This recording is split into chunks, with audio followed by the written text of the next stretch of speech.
This is Soccer 101 with Moon and Rocchio. Welcome back to Soccer 101. I am Moon. That is Matt Rocchio. You can say hi. Hi, Moon. How you doing today, buddy? Man, I'm doing well. How are you? I'm doing fantastic. Just closed out another MLS season. First time the city was a part of it. It was a crazy 8 months.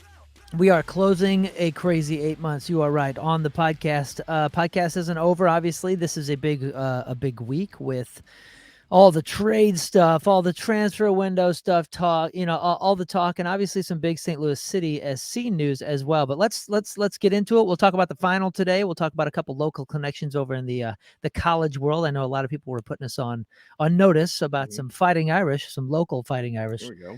A local connection to a Farmington player. But man, what a season. And again, I know we've said this 100 times, but dude, what a near perfect, I'll say near perfect inaugural season to St. Louis being a part of the MLS. St. Louis City SC just delivered in so many ways, over-delivered in ways that I didn't think were possible. And I just feel so privileged to be a part of the soccer community. Of course, half of them love to yell at us and other podcasts about what we get wrong or why our opinions are stupid. But man, I love it. I love the passion. I love the city, and I love that the city really turned out for this team. It helped that we had such great skill on the field, such great skill on the bench, and with the coaching. But the organization did a really great job connecting the community. And once again, St. Louis as a community delivers. So Rocchio, dude, how proud are you to be a St. Louis sports fan right now? I mean, yeah, it was just, we talked about so many times, every promise they made, they fulfilled, and they've gone further in so many other ways. And I think, a lot of things have happened, in the last few months that we really even haven't gotten a chance to talk about.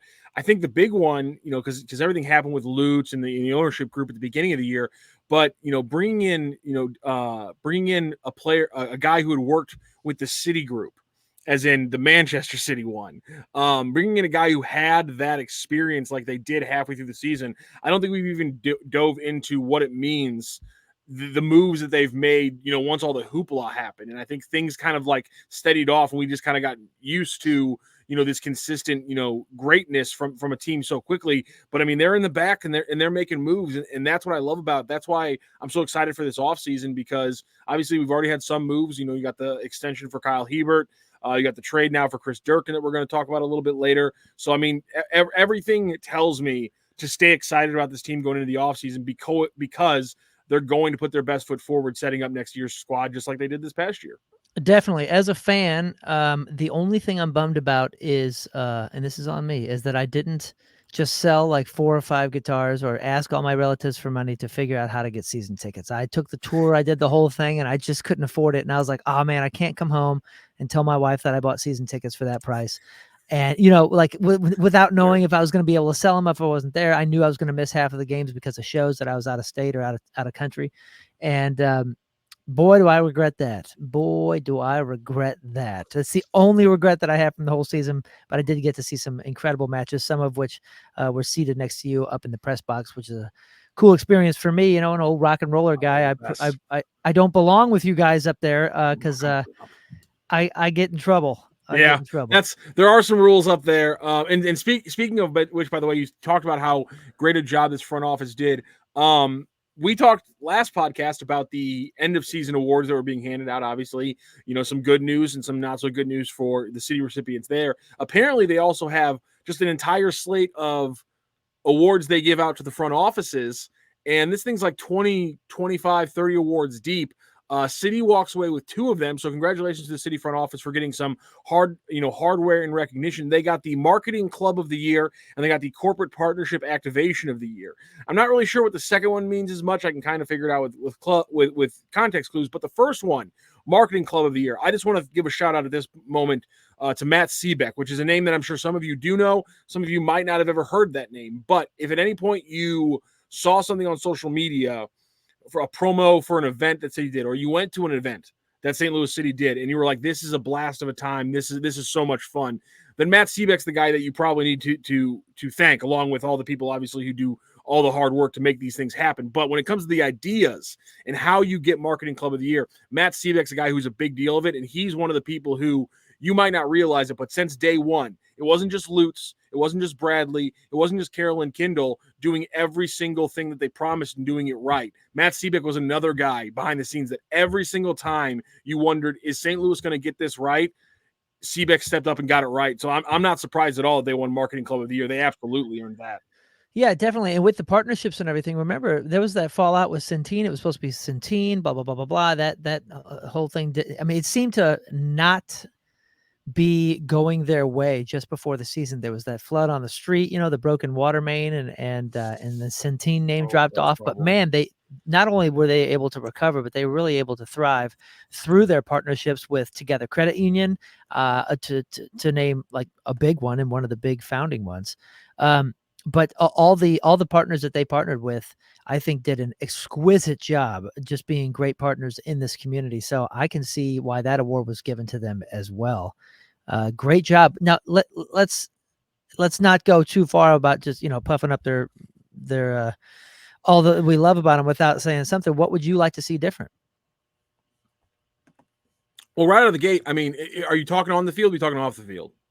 You're talking both. I'm talking both. Let's talk off the field first. What would you like to see the organization do different? I think it's a continuation and an extrapolation of what they've already done. I mean, when you think about the block parties and the way that they use that Lou Fuse Plaza in such an awesome way, to create this sense of camaraderie for City fans about a place they could all hang out. I saw there's some construction going on down there. I assume that means they're probably changing it, expanding it. Maybe they got a different idea on how to incorporate it more into those block parties and things like that. So, I mean, I don't have a lot of criticism or anything, just to say, you guys did it the first year.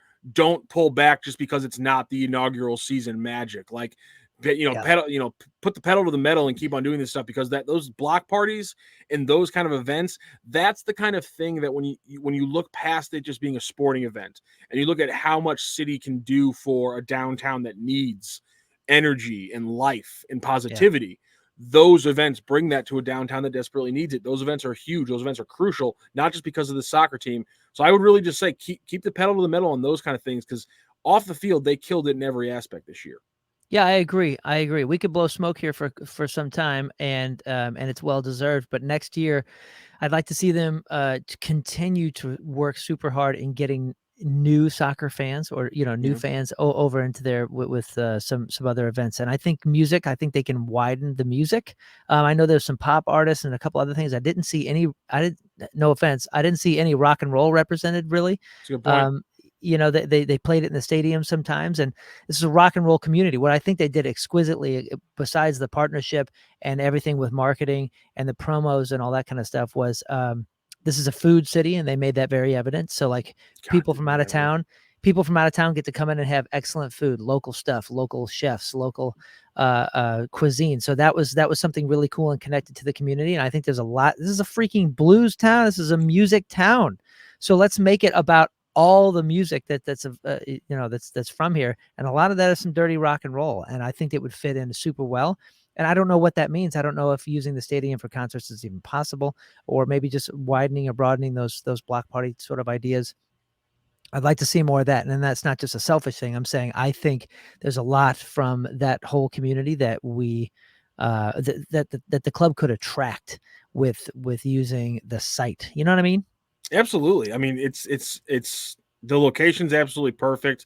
Again, what they've built around it, parking is always kind of an issue in South St. Louis, or in the downtown area. And I think a lot of people were worried when there was only that one extra garage that went up, but I thought parking was actually pretty well done. I also take the Metro a lot down there. And so having those kind of events in a very gettable spot of downtown, yeah, that's huge. And, I'm not sure.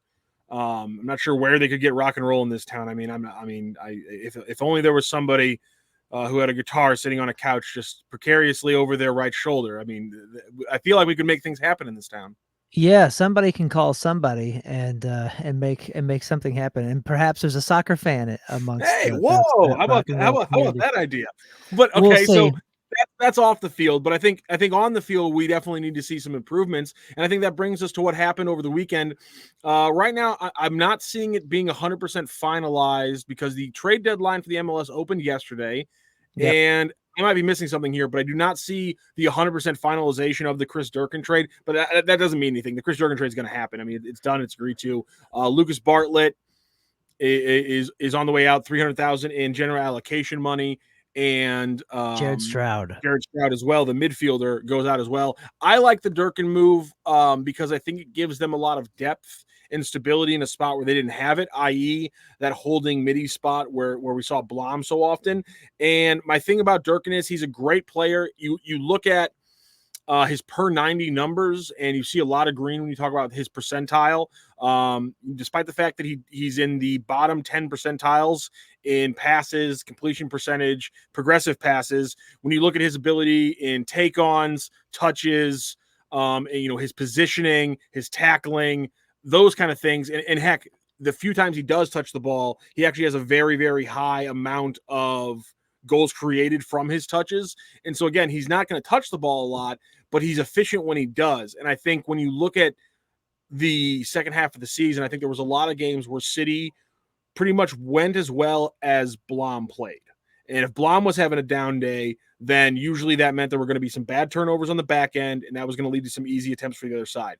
And so getting depth for Blom, who's going to be a bigger part of South Africa going forward, according to Tom Timmerman, getting a backup for when he's gone, period, is a good move. But I also think, I think this opens them up the ability to play a lot of different systems and maybe even play Blom and Durkin at the same time and really have a solid back two-man pivot that really solidifies the defense when they're playing that hard press. That's something I'm really looking forward to. But again, I do think depth and everything, the Durkin trade right out of the gate, a huge move for City. Looking forward to the offseason next year. Yeah, I think you're right, Blom. It's interesting that, he's not going anywhere, but we're talking about him a lot with these trades because the midfield is so important. That was my big worry in those first couple of weeks. Remember, I was criticizing Leuven because I was like, we have to have a midfield that's strong or this won't go anywhere. And I think my criticism for the team, especially later in the season, was you're right. If one or two players was having a bad game, the whole game was having a bad game. It was fall apart. And I was sad to see Stroud go. I love him as a hustler, but he did have like a weaker back half than he did a front half. He came out zooming and seemed to struggle a bit in the second half. Blom was one of those characters that every time I saw him, I was loving him or wanting him off the field because, he either seemed like lost and he wasn't sure what he was doing, positionally speaking, just like soccer IQ. And then the next one you see, you're just like, wow. He might be the smartest guy in the midfield right now. You could see his soccer IQ was really high. So hopefully, like you're saying, Durkin and some midfield strength allow Blom to really develop into the player that everybody thinks he can be. But, and I read somewhere real quick, I did read that the Post did have a confirmation from a source that trade was going through. I haven't seen the actual confirmation. Yeah, my thing was only because it was announced on Friday, and Monday was technically when the trade deadline opened, and so when you could actually make trades. And I just didn't see a 100% confirmation that MLS has processed the trade yet, and I just could have been missing a tweet that the MLS sent out 12 hours ago. That could be my bad. But I read somewhere it's going to happen. Don't worry about it. Yeah, it's going to happen. I read somewhere, and I agreed with it that. Our team could use strengthening in every single aspect other than goalkeeping. So still an expansion club. I mean, last year you were still building an expansion roster, and that comes with limitations on how much depth you can build. And so you have to then hit year two with the exact same mindset of we have a lot of work to do. Yeah, speaking of limitations, I read some things from Don Garber. He was talking about the changes that will be coming because of everything that happened with Messi and obviously how great that was for the league. Obviously, they're trying to expand the rules and give opportunities for teams to have bigger salaries, bigger players, bigger, reasons to attract bigger names over to this league. And then they need to figure out how to get Luis Suarez over here. Oh man. Well, yeah, you read that whole article? Yeah. You want to tell the listeners a little bit about that? I mean, it's just interesting the changes that they're trying to make. I mean, I get why you need to make these changes, because I get why the European talent and the big names, obviously it moved so much. We talked about Messi so much, and we never even got to see him play here in City or against City. And so I understand why they're doing it, but the fact of the matter is the MLS's financials has always been my biggest question mark surrounding the league. And when you got Messi involved, it added another question mark. And now you're getting Suarez involved, and it's adding another question mark. And it's just, soccer financials across the entire world are a weird business, and MLS somehow found a way to be the weirdest one in it. Because I think it hurts them, because I think transfer news is such a big part of why soccer fandom is the way it is. Yeah. And I think that the MLS misses out on a transfer deadline day. And I think the fact, I can only imagine the ratings that like Sky News in England gets on transfer deadline day. It's incredible. It must be, I tune in to watch the ticker. Yeah. And so the fact that MLS can't grab even that alone, I think is a huge loss on them every offseason. Yeah, you're making great points, and that is a big part of why I became such a diehard soccer fan in the late 90s, early 2000s. When I was exposed to it and watching England, I was like, "Oh my gosh, I'm as excited about the offseason as I am the season itself." And then when coaches are fired, it's like, "Oh my God, where is this person going?" And just the every aspect of it became so different in the way that I approach sports, or like football or baseball here. Mm-hmm. So let's go back to Inter Miami for a second. Did you read that amid the backdrop of sports washing, Inter Miami will visit Saudi Arabia in 2024, meaning the rivalry between soccer superstars Messi and Ronaldo is hot as ever. Inter Miami confirmed yesterday that it will participate in Saudi Arabia's Riyadh Season Cup as part of an international tour showcasing the MLS team build around Messi. Inter Miami is going to play games at Al Hilal SFC and Ronaldo's Al Nassr FC, which is going to be huge. Yeah. We never talk about it on this podcast, but there's one thing you need to know about me that, and some people might say differently. I'm not a big fan of the sports washing. And in fact, it's one of the things in sports. I don't know if there's many things in sports that actually bothers me more than Saudi Arabian sports washing. And it's obviously what they've done in golf is clear, and what they're doing in soccer is obvious. The Chinese Super League tried to do it about 7-8 years ago when they gave every old player with a name a $300 million contract, and obviously nothing came of that. And now Saudi Arabia is trying it again. And, in one case it was blood money, in the second case it's oily blood money. And so that's what you're dealing with.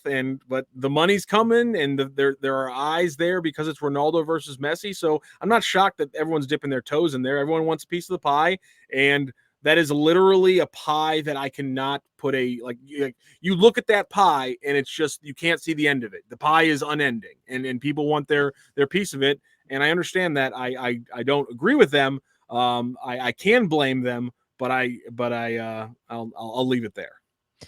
Well, Inter Miami takes on Al Hilal on January 29th. And this will be the 36th time Ronaldo and Messi face off. Who do you think has won more matchups there?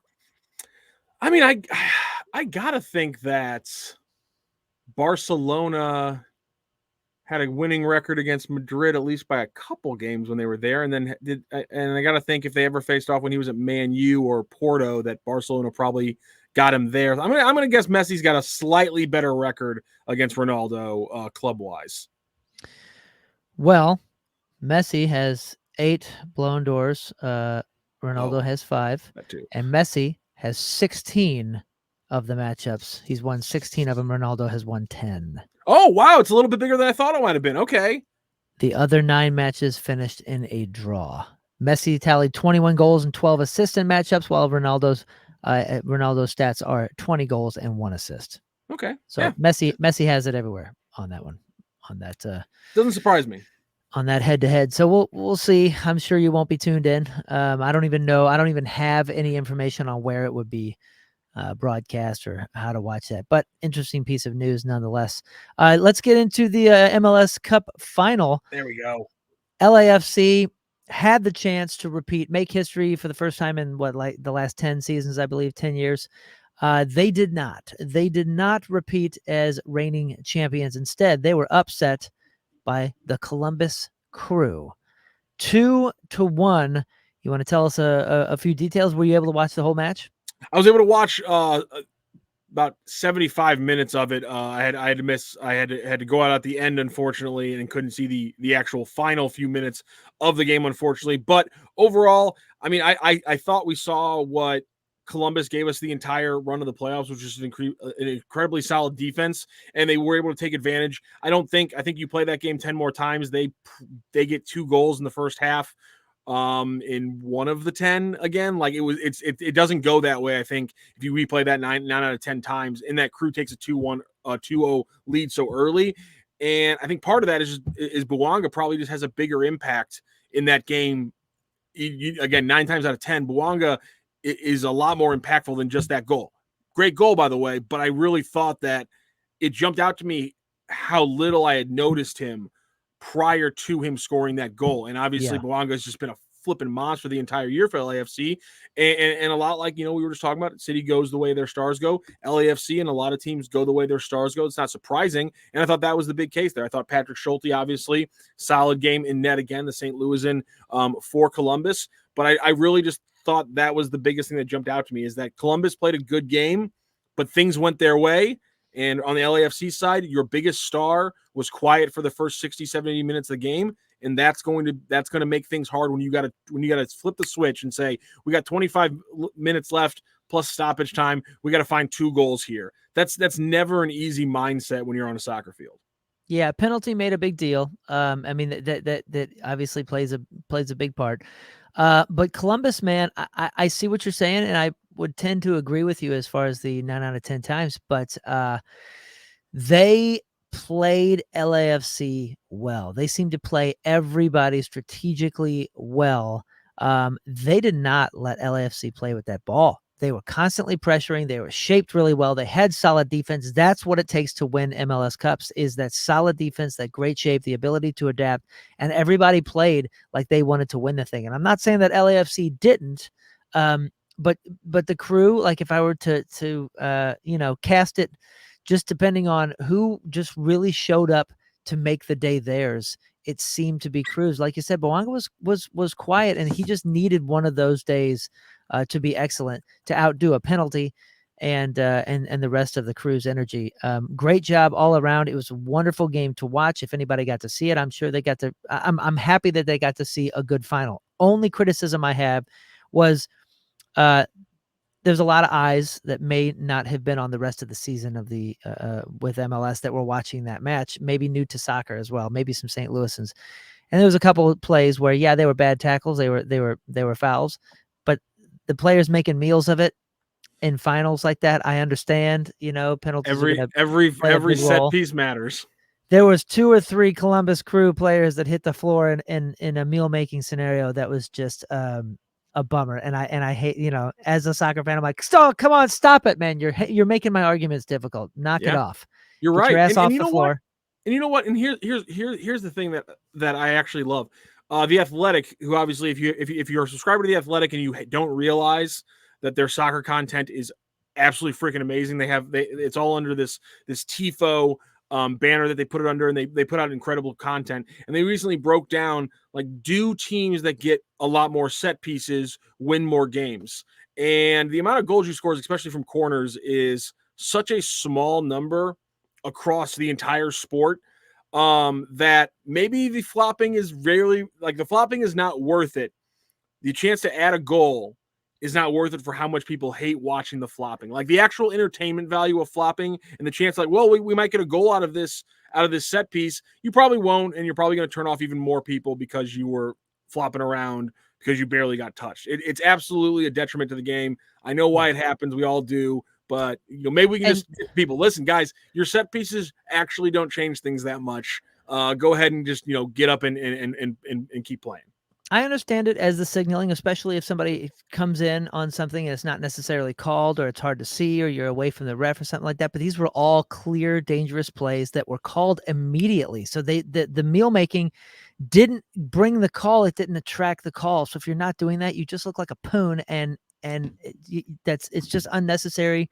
I hate to I mean, I was always, I'm always, against the guys that are like, oh, be a man. The hockey players are so tough and they lose teeth and soccer players are wusses.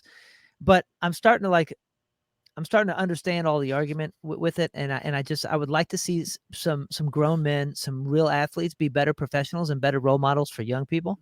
And if you're hurt, you're hurt. And if you get the call, you got the call. Get up and move on. There was a couple slow motion where you see it, and these are rough tackles. These are obvious penalties, maybe even yellow cards. But if you see it and you can tell that the player was not injured, we don't need any of that excessive stuff. We don't need Tom Cruise out there. Yeah, and also as a fan, and this also applies if you're like a young kid and you have your parents watching your games and stuff like that, and you're thinking, well, if I get my foot stepped on, I'll ham it up a little bit, try to get a call.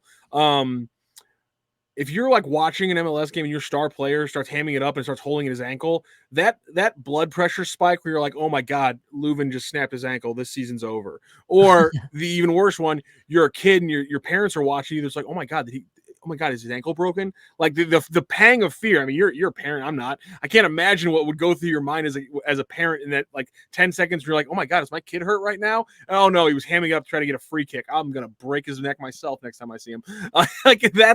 That's the aspect of flopping that really sucks when you think about it. Oh, dude, it's the faces and the screaming and all that. Like, dude, I snapped my ACL and I couldn't make a sound. I was trying to tell people like, hey, I need ice. I need an ambulance. Like I'm screwed. I couldn't make a sound. So if you're really hurt, you're not moving. You're not screaming. Yeah, shock's a real thing. You're going, oh my God, I think my season's over. Exactly. That's a very good point. Yeah, I would like to see. That was my only criticism. My only criticism of the game was there was a couple where I was like, "Come on, man! Like you got the call. Before you hit the floor, the guy whistled. You're gonna be all right. Everything is good." And you know what? Overall, I liked.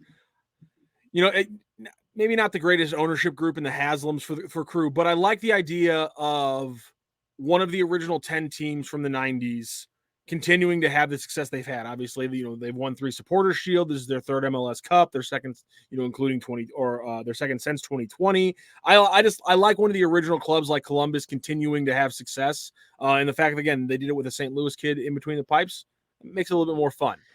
Yeah, pretty cool. Speaking of St. Louis kids, we have a couple people that were emailing us talking about the Fighting Irish. Yes, Notre Dame. There is a Farmington kid named Kyle. I think it's Genenbacher, or is it Genenbacher? See, I think it's Genenbacher. But we apologize to the Genenbacher family if we're butchering that. But congratulations to Kyle, who started all 17 games for the Fighting Irish at either center midfielder or defender, and he was in the lineup for their final of the men's 2023 Division I championship, also known as the College Cup. It was them and Clemson. I actually watched Clemson's semifinal game.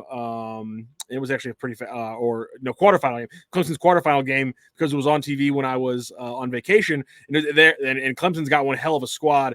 Their women's team also incredibly talented. But unfortunately, our boy Kyle from Farmington, who used to play for St. Louis FC, fell to Clemson 2-1. So Notre Dame falls to Clemson 2-1.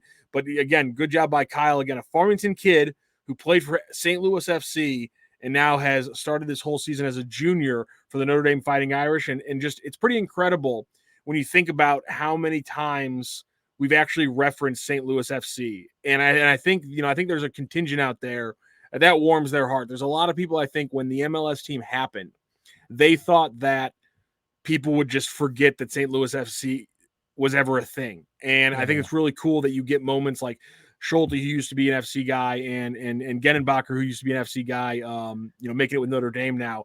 I just like it anytime St. Louis FC comes back up in a story. Yeah, he played for the academy. He is the number 15th ranked defender nationally. So congratulations to him for doing so well. He's a junior over there at Notre Dame, Farmington High School grad. Good for him. Very, very cool. And thank you to all of our fans, the Soccer 101 fans and friends, for emailing us about that, letting us know the St. Louis connection. We love that. We love to build each other up and fly the flag of St. Louis athletes all over the world. So we got a couple details about this transfer window and everything. And St. Louis has got to be really active. We've only heard about this Chris Durkin thing with Stroud and the 300,000 and all that. But have you heard any other rumblings about what's happening? What are we looking for? I know they're changing rules. I know we have the 8 international represented players already. So I don't know if are we planning on loaning folks out? Are we looking at attackers? Are we looking for more defenders? What do you think we're looking for here, Rocchio? And have you heard any rumblings?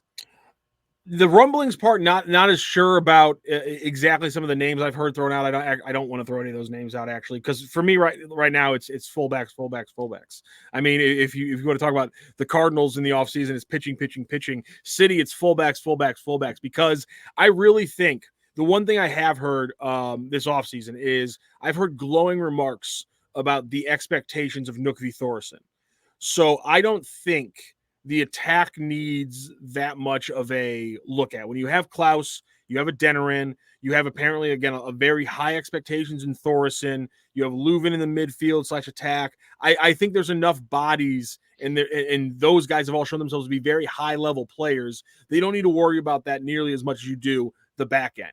So we saw Kyle Hebert get re-signed. I think he's a great depth play, a guy who can play center back, a guy who can play left back, a guy who can play probably could play any center back spot if you ever went to a back 3 or a back 5 in the first place. He's a versatile player. He's solid. But the fact of the matter is you need more on the outside flank, especially coming from the defensive side. You have Anthony Marcanic, but you need another guy at the left side who can bring you both the offensive and defensive skills that Kyle Hebert can't give you offensively as much. And then the right side, that's where I think the big name has to come from, because I like what Marcanic gives you. And if you have a guy like Chris Durkin who's giving you more defensive play in the midfield, you can get away with a guy like Marcanic being super offensive minded. But they clearly, in my opinion, need to go out there and get an absolute gamer at the right back spot, because that's where I think this team can really change and elevate how they play. If you can dominate the right flank consistently, if you can have a guy who can play byline to byline, just going up and down the right side completely every game with a heavy load the way that this team plays, I think it completely changes what you're able to do. I think it gives them a consistent, dangerous crosser to get the ball onto the head of a Denerin and Klaus. I think that's one thing they've missed. And I think if you have a dangerous right back on that side, you put Nukvi Thoresen as an attacking guy on the left side with Marcanic, and at that point, I think your flanks are covered. You have enough ball movement on the outside to consistently stretch defenses apart so they can't pack the middle like we saw what Sporting Kansas City was and other teams were able to do against them. So I really think this is about widening the scheme for St. Louis City. And they have a good one in Marcanic. They got a good one in Thoresen.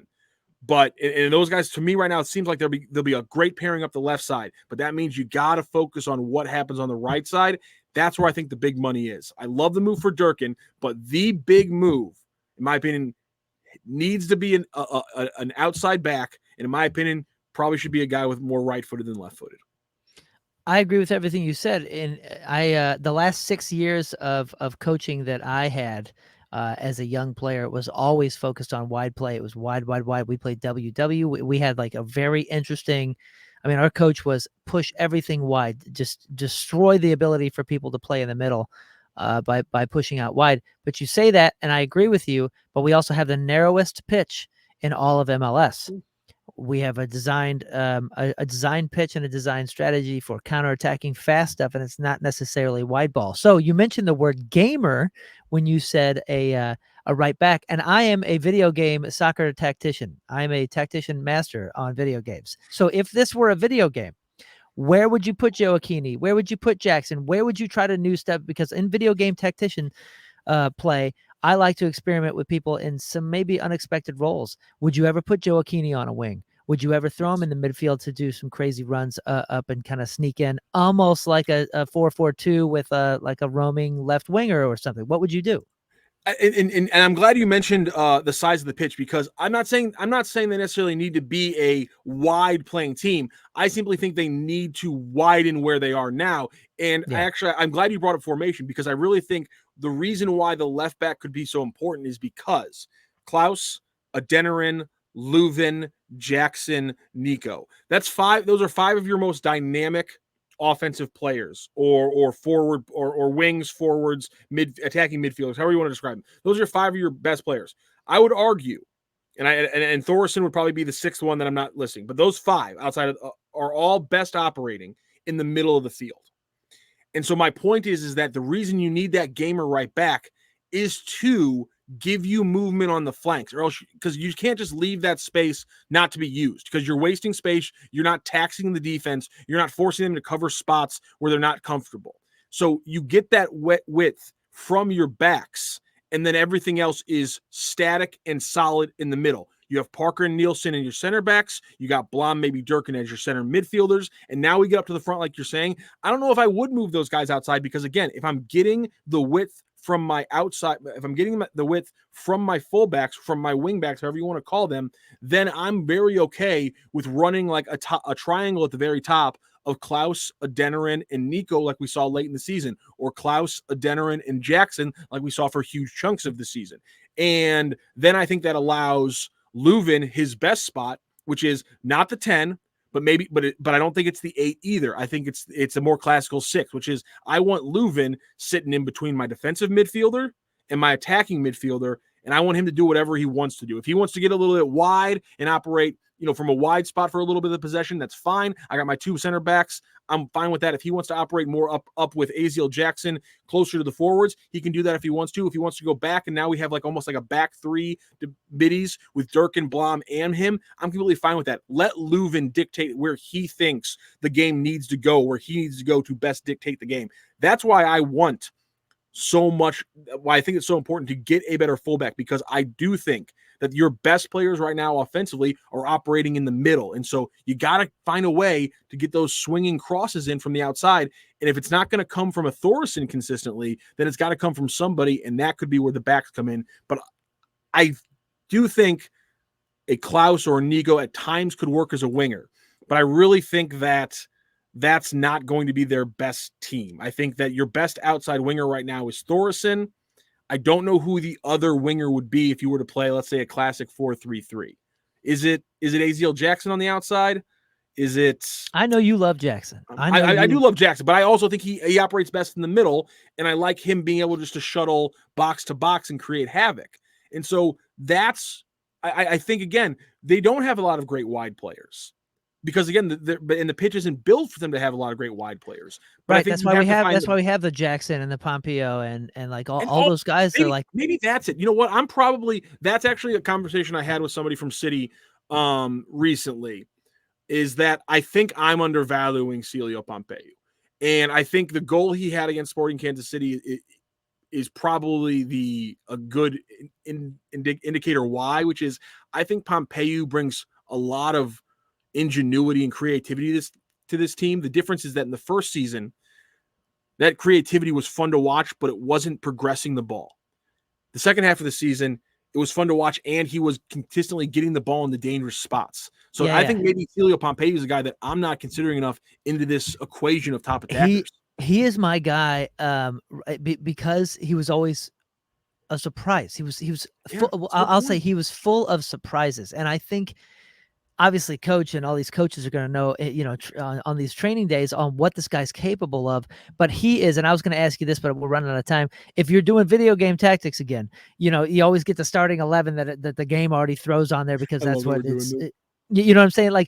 But I always have a guy that I would never start with what the game tells me to start with. I always have like a random sub that is my guy that I'm going to start this guy instead. He's always on the bench, but I think Pompeu is the guy that I would, if I were to play the game now. And of course, training doesn't resume until January, and we'll start talking about it more then when we see these guys and what they've done in the offseason. But he would be my video game from the bench to the starter position, just to see what happens in these first halves. He's a guy that is constantly, every time I saw him, I go, oh yeah, I forgot about this guy. And I like that. I go, oh wow, what a surprise. Like, he's full of surprises. I think you 100% picked out the spot that I was missing, because he's a guy who, again, he's dangerous in the middle, but he's so dangerous in what he can create from outside when he takes on defenders one-on-one. So maybe that's the pairing on the outside that maybe gives them a little bit more width and gives them guys who can take the defense from the outside in and open up space for Adeniran and Klaus in the middle. Maybe it's a Thorson on one side, Pompeu on the other side, and then it's, Klaus and Adeniran, or Leuven and Klaus, or Azil and Sam. Like, you can do a lot of cool combinations there in the middle as well. I think you're right. I think I'm overlooking Pompeu, but I think that's another point, though, that don't expect the big moves from City to be offensive. I really do think that when you look at all those names, Klaus, Adeniran, Pompeu, Thorson, Jackson, Leuven, there's no need for an out-and-out attacker on this team. You don't need that big name striker. You need depth, and you need guys who can take your system from one level to a completely different level. Yep. Well, we'll close it there. I know it's going to be exciting. I love the off season for these reasons. It's cool that we have so many names that we're talking about that we're happy with, that we're excited to see absolutely. again. We're probably going to lose a few more of them, and that's okay. Hopefully, we continue to strengthen the squad, and they just continue to gel, obviously, over the next couple of seasons. But I'll end this season like I started it, and that is, for the most part, the weakest teams in the MLS have garbage defending. And if you have solid defending and a good coach and some smart play and maybe a couple things drop your way, you can find yourself deep in these playoffs and contesting for an MLS Cup. So if we continue to strengthen our defense, I don't think there's any reason why we shouldn't be big top contenders. And I look forward to all the pundits and all the TV shows and all the podcasts doing their predictions come February about where a team like ours is going to be, because obviously nobody expected anything from us. And those first couple of weeks, people were blown away, record-breaking first 5 weeks. And then, and then people were like, they're not that big a deal. And they started putting us down like people like to do with St. Louis sports. But we showed it into the playoffs that this team is legit. Our coach is incredible, and we've got a great community of soccer fans here. So it's going to be fun. I say we take a month off, and maybe we'll pop in here and there for some big news, because the soccer community and the soccer news is as rabid as ever, and it's not going away. So maybe we'll pop in for some episodes this next month or so. Absolutely. If we do take a month off, here's what's going to happen here. Tomorrow is one big day. By the way, the MLS offseason, by the way, has started. Trade deadline's open. Free agency's opening up later this week. Waivers are open. Everything's happening. So there will be news kind of going throughout the league as well. But tomorrow on Wednesday evening is actually when the CONCACAF Champions Cup draw will be. City is in pot 2 out of the first 2 pots, and then there's 2 different pots. It's complicated. There's no need to get into it. It's overly complicated. CONCACAF really could simplify it a lot and make fans a lot more interested in the draw tomorrow night, but they decided to complicate it. So all you really need to know is that City will get their placement in the CONCACAF Champions League tomorrow night, and then when we come back in a month, Moon, on January 12th, we will be just 3 weeks away from them playing their first game in the CONCACAF Champions Cup. So soccer's here, the offseason's short, continental soccer's here. Get used to it. It's not just league games, it's not just Open Cup. There's all kinds of weird tournaments that if your team's good, you're playing in, and your team's good, so they're playing in it. So time to learn some more rules and learn what the heck this bracket is and tables and all this stuff. That's the fun part about soccer. It's more so than any other American sport. You're constantly learning new things because it's so much bigger than you ever really think it is. Yeah, indeed. So make sure you subscribe to the podcast wherever you're getting podcasts or watching on YouTube or whatever it is, because if something big happens, which I'm sure it will, we will dip in for a little emergency thing, kind of keep you up to date. That way you don't have to do all the Googling and searching and trying to figure out what the hell these things mean. Just do not Google CONCACAF Champions Cup. Do yourself a favor. Wait until we tell you about it, because trust me, you will go down a black hole and you will not be able to get out. Yeah, we'll break it down. We'll break it down for you in the next couple of weeks after we have some more news, and we look forward to the season. It's going to be here. It's a very short off season, so it's going to be great. Until then, I just want to wish everybody a happy holiday, Merry Christmas. Also to you, Rocchio, and thank you again for stepping in. Michelle and I started this just to try to boost the excitement and the education for a lot of people that may have dabbled in soccer fandom or wanted to get into it and just wanted some basics. And here we are, talking about how happy we were with the season, how just impressed we were. And really love you, St. Louis. I appreciate you being with us on this podcast, Soccer 101, the St. Louis City SC podcast. Rocchio, again, man, I can't thank you enough for stepping up and being such a great partner here. Buddy, thank you so much. No one else lets me talk video game lineups about soccer. So thank you so much. It makes me so happy to talk about that kind of stuff. And I love to do it every week. Thank you for bringing me on here, buddy. Yeah, brother. With that, we'll say Merry Christmas and go!